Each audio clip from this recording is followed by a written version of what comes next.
Okay, Ryan, could you just introduce yourself for us first, please? I'm Ryan Bourne, I'm 17 and I also study Maths A2 and English Literature A2. Great, thank you very much. To embarrass you to begin with, Ryan, I would class you as an outstanding student for Sociology.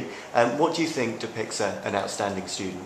I think an outstanding student needs to have an open mind in this subject. I think it's best if a student doesn't automatically make up their mind on something, to give them the best chance of being able to evaluate things to the full potential rather than sticking with one side and briefly explaining the other.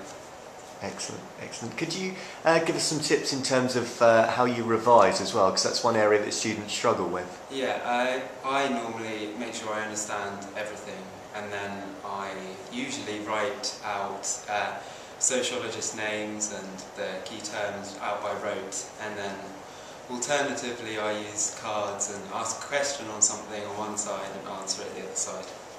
Do you tend to revise on your own, or do you revise with other people? I revise on my own. I find it easier to just knuckle down and learn it by myself. Excellent, thank you.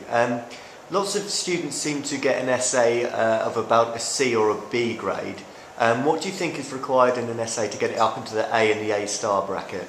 I think an A or A star bracket essay needs to be very fluent. I think it needs to have a set-up debate, it needs to be clear. I also think there needs to be plenty of evaluation after nearly every point.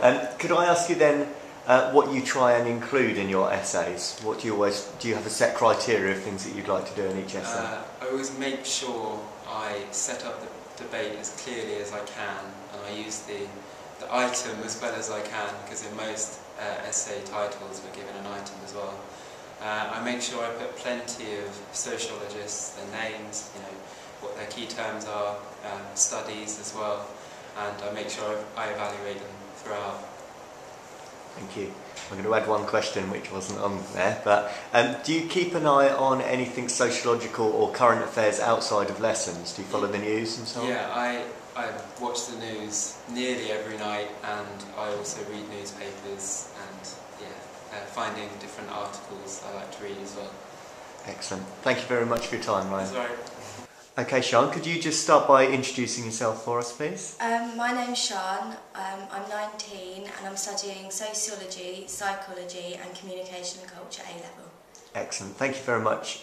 Could you start by telling us how you revise and prepare for exams yourself, please? I make a folder of all of my notes put together, and then from this I condense my notes down so that in the end I'm just left with some spider diagrams with the key sociologists, the key terms and any other details I think would be useful in the exam to use, like current affairs.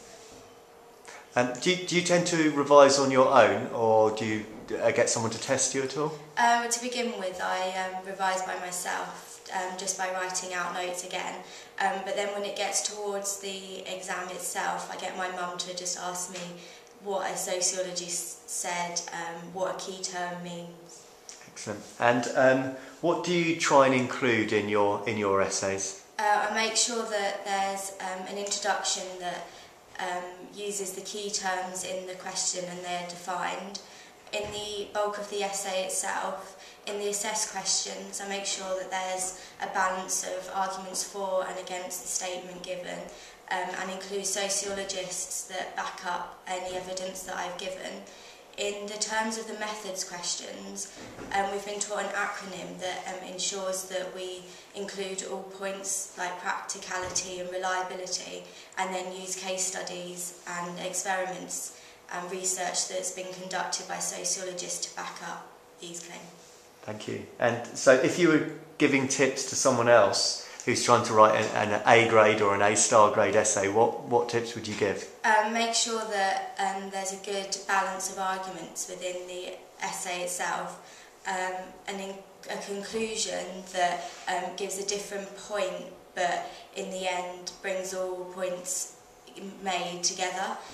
Also, I think that planning is quite a key point to ensure that, like a spider diagram at the top of the essay that you're writing, so that initially you can write down some ideas, but then something else might pop into your head that you think that's necessary to include. So that means it can just be added on, and it gives quite a structure to the essay.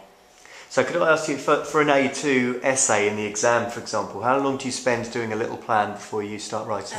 Probably about 5 minutes. Excellent, okay. And then outside of lessons, do you do anything extra in terms of watching the news or documentaries, for example? I do like to keep up to date with the news. I just generally watch it on television, but I do sometimes flip through the newspaper. Excellent, okay. Thank you very much, John. Thank you for your time.